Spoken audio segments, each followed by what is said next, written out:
Welcome back to the Jones Den. I'm Mary. Today's Friday, November 28th, 2025.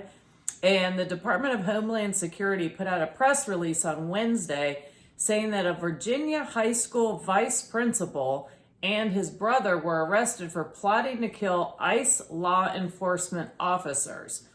And today, the Department of Homeland Security announced the arrest of John Wilson Bennett and Mark Booth Bennett for planning to carry out attacks against ICE agents. On November 19th, Mark Bennett was arrested at Norfolk International Airport en route to Las Vegas. And the same day, his brother John Bennett was arrested in Virginia Beach, where he has served as the assistant vice principal at Kempsville High School since 2009. They were apparently overheard by an off-duty officer at a restaurant on November 17th discussing plans to kill police officers and ICE agents, apparently complaining that they were upset that the agents were just taking people off of the street, and they were very upset about it. And Mark Bennett allegedly said he was planning to meet like-minded people in Las Vegas, where he would also purchase firearms and explosive rounds. Both men were charged with conspiracy to commit malicious wounding. And, again, this was a vice principal at a Virginia high school, and the Virginia public school system has some serious issues because this is not an isolated incident. It is in what the charge is, but we've had a series over the years of teachers having some significant issues, and the public school system has some serious personnel issues in their hiring process. And to just give you an example of this, that there was a former Virginia school administrator arrested, William Barnes, accused of sex abuse. And here's another one, and this is from November 17th. Multiple Virginia teachers arrested on child sex charges, exposed screening failures. Do you think? Just a little bit. And then here's another article. Former Virginia elementary school teacher convicted on child porn and sexual abuse charges. And many of you probably remember in Loudoun County several years ago when a father was arrested at a school board meeting because the school was covering up the fact that his daughter had been raped in the bathroom because there was a gender fluid individual that came in a skirt and raped her. The school denied it, but this student had been moved from another school and they had tried to keep it quiet. And the father got fed up and went to the school board meeting to raise the issue, and they arrested him. So, and that has just been egregious, and there have been numerous other stories where the schools have, their teacher gets in trouble with something, and unfortunately a lot of it has to do with pornography, child pornography, but then the schools quietly just move them to, they suspend them, but then they hire them in another school district, and that is just unacceptable. And then again, this one is a weird one because they keep saying he's missing, but this football coach, Travis Turner, is the latest staffer at small Virginia high school charged with sex crimes. And if you just search Virginia, or just teachers in general, or super administrators or anything throughout the country, it's very disturbing. The people that are, if you send your son or daughter off to school to be educated, you might want to go find out who's actually working in those schools and who your children are spending their days with, because it is a very concerning. It's one thing if you have an individual go off and do something bad, but when the school divisions are covering it up, that raises a lot of red flags. And honestly, I'm not surprised anymore based on the curriculum that a lot of these school administrators and these school boards now want to expose the children to. So that's just something, to really pay attention to and keep in mind.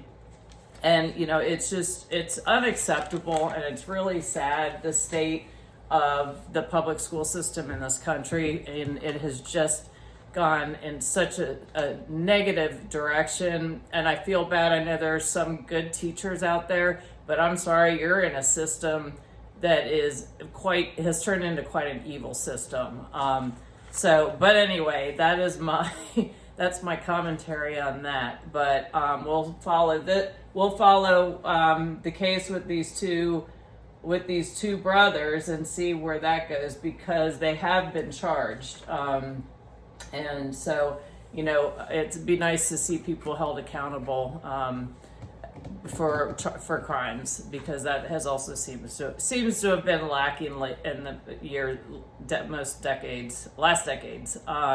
And next, I wanted to give an update. I'm sure most of you are aware that on Wednesday there was a shooting 2 blocks from the White House, and 2 West Virginia National Guardsmen a guardsman and a guardswoman were ambushed and shot. And unfortunately, National Guard member Sarah Beckstrom has died from her wounds. She was apparently shot in the head.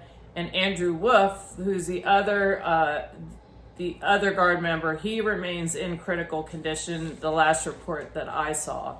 Now, the shooter has been identified as Ramanullah Lakanwal, an Afghan national who entered the U.S. in 2021. And according to CBS News, Lakanwal commanded a unit of Afghan special forces who worked directly with in support of the United States and British troops.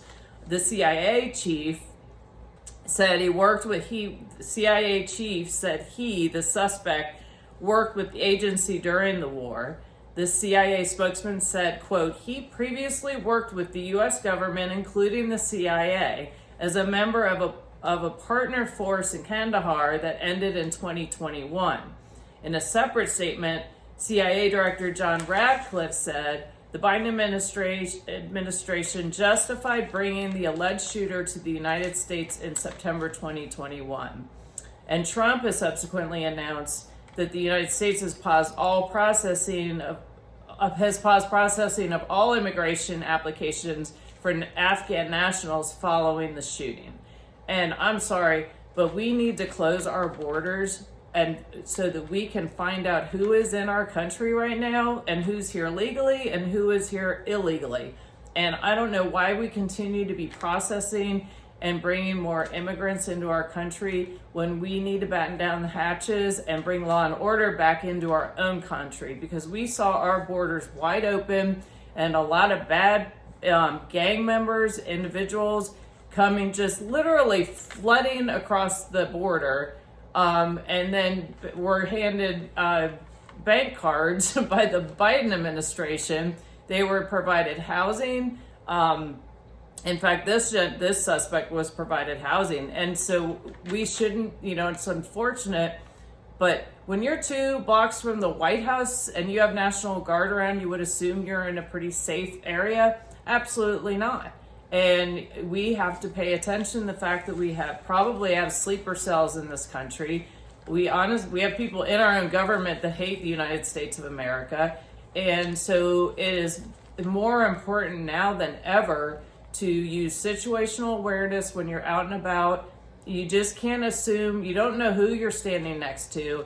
And you really need to just pay really close attention, because we have a lot of people in this country that hate our country, and they are not here for good reason, and they are plotting and they want to destroy the country. And so that makes it more important than ever that we all do our part to be able to learn how to defend ourselves and to pay attention to what's going on around us, and to be relatively fit so that we're able to put up a defense and have better odds in our favor, and also look at opportunities for personal security weapons that you can carry safely with you in the event that you need to protect yourself or somebody else or your home. So again, as part of preparedness, you've got to use situational awareness and just be prepared, and always pay attention to what's going on around you when you're out and about. And I was listening to a really good video, a YouTube video the other day on Prepper Dog, and he was talking about certain suggestions, and one of them is when you go out and about, and I know you want to look, if you want to dress up, you want to look nice when you're out and about, but make sure that you have shoes on that if you need to run, you can run in them. Like if you're going out and going shopping, I know some women particularly like to wear heels. Unless you're an expert at running in heels, you probably want to rethink that right now and maybe put on some shoes or a lot of men like to wear flip-flops. Unless your feet are in really good condition and you can run barefoot, that you need to rethink that as well, and just make better decisions when you're going out and about. So anyway, I hope you found this helpful, and I thank you for watching. Please like, share, and subscribe, and I look forward to talking to y'all again soon. Have a great day.